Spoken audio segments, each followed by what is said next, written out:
India के prime minister Narendra Modi dominates global leaders approval rating. अपने मामलात को हमें इंडिया के साथ भी ठीक करना है। Former Pakistan Prime Minister Nawaz Sharif stressed the need to improve relationships with the country's neighbors. इस वक्त मेरे सामने एक रैंकिंग है जिसको करवाया है मॉर्निंग कंसल्ट ने, और इस रैंकिंग में ये बताया गया है कि भारत के वजीर आजम मोदी दुनिया के नंबर 1 पॉपुलर लीडर हैं। और भारत के साथ भी हालात ठीक करने हैं।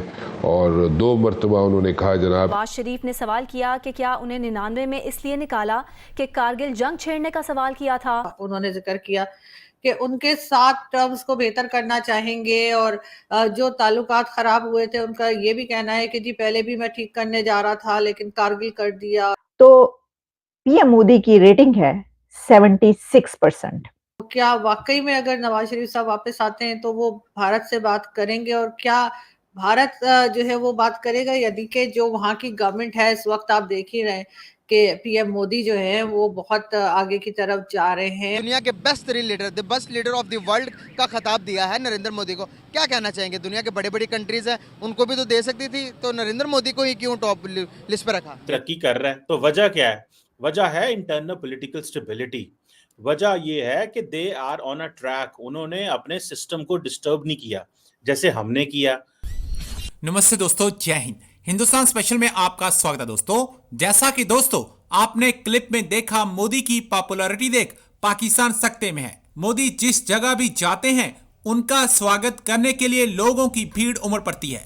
इसी वजह से आज मोदी की पॉपुलैरिटी 76% से भी ज्यादा हुई है। दूसरी तरफ पाकिस्तानी पूर्व प्रधानमंत्री नवाज शरीफ ने शनिवार को कहा कि करगिल प्लान का विरोध करने पर उन्हें जनरल परवेज मुशर्रफ ने 1999 में सरकार से निकाल दिया। शरीफ ने यह भी कहा कि उनका मानना था कि भारत के साथ अच्छे संबंध रखना महत्वपूर्ण है। रिपोर्ट्स के मुताबिक नवाज शरीफ ने लाहौर में आगामी चुनाव के लिए अपनी पार्टी के टिकट के दावेदारों से बात करते हुए कहा, मुझे बताया जाना चाहिए कि 1993 और 1999 में मुझे क्यों अपदस्थ कर दिया गया था।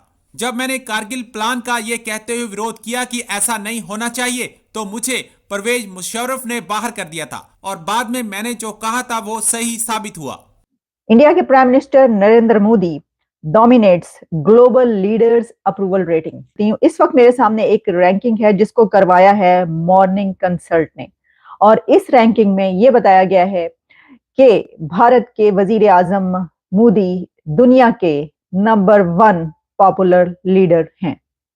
और इसमें सिर्फ मोदी साहब का ही नाम नहीं है, बल्कि इसमें जो बाइडेन साहब का नाम भी है, इसमें ऋषि सुनक साहब का नाम भी है, इसमें और दुनिया के जो लीडर्स हैं, प्राइम मिनिस्टर्स, उनके नाम शामिल हैं कि वो किस नंबर पर हैं इस रैंकिंग में। कुछ नाम तो ऐसे हैं कि जो हैरान परेशान रह गए होंगे देख करके हमारी अप्रूवल रेटिंग ये है, क्योंकि ये बात याद रखिएगा कि मॉर्निंग कंसल्ट ने ये जो सर्वे करवाया है ये अप्रूवल रेटिंग भी बताई है उन्होंने कि कौन से लीडर की, दुनिया का कौन सा लीडर, उसको कितनी अप्रूवल रेटिंग हासिल है, कितने लोग उसको अप्रूव कर रहे हैं, या उसको उसकी जो रेटिंग है उसकी वो कहां पर है। तो पीएम मोदी की रेटिंग है 76%। तो मॉर्निंग कंसल्ट पहले मैं आपको बताती हूं, पहले ये देख लेते हैं कि मॉर्निंग कंसल्ट है क्या। तो देखिए, मॉर्निंग कंसल्ट जो है ये है बिजनेस इंटेलिजेंस कंपनी, और ये स्टैब्लिश हुआ था 2014 में, और it is named one of the fastest growing technology companies. और इसमें फिर बताया गया है कि कितना इसकी अर्निंग है, कितने बिलियन डॉलर्स जो है, और कहा यह जा रहा है कि जो अभी तक वैल्यू है मोर देन $1 बिलियन इसकी बताई जाती है। काफी इसकी डिटेल्स है। लेकिन ये करता क्या इदारा? ये करता है मॉर्निंग कंसल्ट के सर्वे करवाता है। अच्छा, ये सर्वे सिर्फ यही नहीं है कि दुनिया का कौन सा लीडर किस नंबर पर है, ये भी सर्वे ये करवाते हैं, बल्कि इसके साथ ये भी करवाते हैं कि जैसे अमेरिका की क्योंकि ये कंपनी है, नॉर्थ अमेरिका में है, लेकिन इसमें कुछ दिन पहले इन्होंने करवाया कि जो सोशल मीडिया है उसको कितने अमेरिकन जो हैं वो कहते हैं कि ये एक्सेप्टेंस है इसकी, कितने अमेरिकन समझते हैं कि नहीं ये ठीक नहीं है। अच्छा, इसी तरीके से दुनिया की और जो चीजें चल रही हैं, जो कुछ कंट्रोवर्सीज है, उसके ऊपर भी वो जो है करवाता रहा है इस तरह के सर्वे।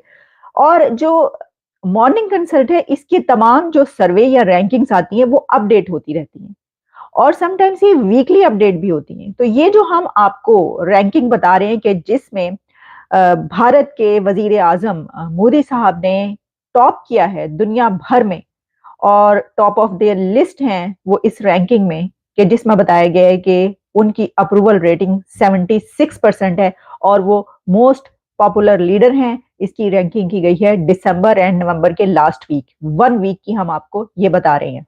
तो ये समझ लीजिए कि लेटेस्ट रैंकिंग जो है ये हम आपको बता रहे हैं। इससे पहले भी कई एक रैंकिंग्स आती रही हैं, अगर आपको याद हो उसमें भी देखिए, ये तो वो कहते हैं ना कि पाकिस्तान की सियासत में ना बिकने वाला ना झुकने वाला, तो अब दुनिया ये कह रही है मोदी ना बिकने वाला ना झुकने वाला।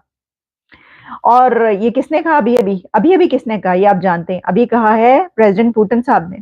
पुतिन ने क्या कहा, उन्होंने कहा कि ना तो उनको झुकाया जा सका, ना अपने साथ मिलाया जा सका, और ना ही उनको डराया जा सका, और उनको इंटिमिडेट नहीं किया जा सका।